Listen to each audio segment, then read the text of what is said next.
ഇന്ന് നമ്മുടെ ഈ സദസ്സിനെ ആകെ സന്തോഷത്തിൽ സംഗീതത്തിൽ ആറാടിച്ചുകൊണ്ടിരിക്കുന്ന സിത്താരയ്ക്ക് കളമശ്ശേരി കാർഷികോത്സവത്തിൻ്റെ പേരിൽ പ്രത്യേകം നന്ദി രേഖപ്പെടുത്തുകയാണ്.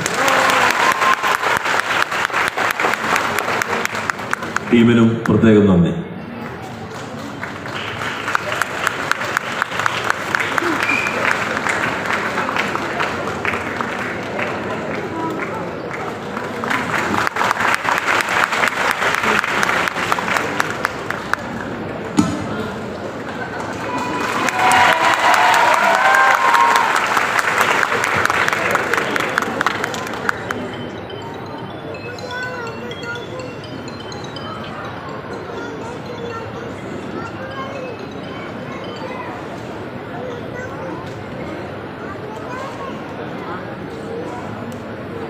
പറഞ്ഞ പോലെ തന്നെ അദ്ദേഹം എല്ലാവരും ആദരിക്കുന്നു. ബഹുമാനപ്പെട്ട മന്ത്രി എന്നതിലുപരിയായിട്ട് നമുക്ക് വളരെ സ്വാതന്ത്ര്യത്തോടെ രാജീവേട്ടാന്ന് വിളിക്കാൻ ഒരു ജ്യേഷ്ഠ സഹോദരൻ്റെ സ്ഥാനത്താണെന്നുള്ള തോന്നലുണ്ടാക്കുക എന്ന് പറഞ്ഞത് എളുപ്പമല്ല. അപ്പം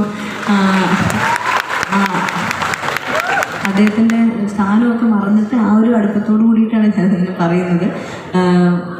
ഇങ്ങനൊരു ഈ കാർഷികോത്സവം എനിക്ക് കഴിഞ്ഞ ദിവസങ്ങളിലൊക്കെ ആയിട്ട് സോഷ്യൽ മീഡിയയിലായിട്ടും അല്ലാണ്ടുമൊക്കെ എല്ലാവരും ചർച്ച ചെയ്യുന്നൊരു കാര്യമാണ്. അപ്പം ഇതിങ്ങനെ തന്നെ മനോഹരമായിട്ട് മുന്നോട്ട് പോകട്ടെ എന്ന ആശംസകളോടൊപ്പം തന്നെ ഇതിൻ്റെ ഭാഗമാവാൻ, ഈ ആഘോഷത്തിൻ്റെ ഭാഗമാകാൻ വേണ്ടിയിട്ട് ക്ഷണിച്ചതിനുള്ള ഹൃദയപൂർവ്വമുള്ള നന്ദി അറിയിക്കുക. നന്ദി.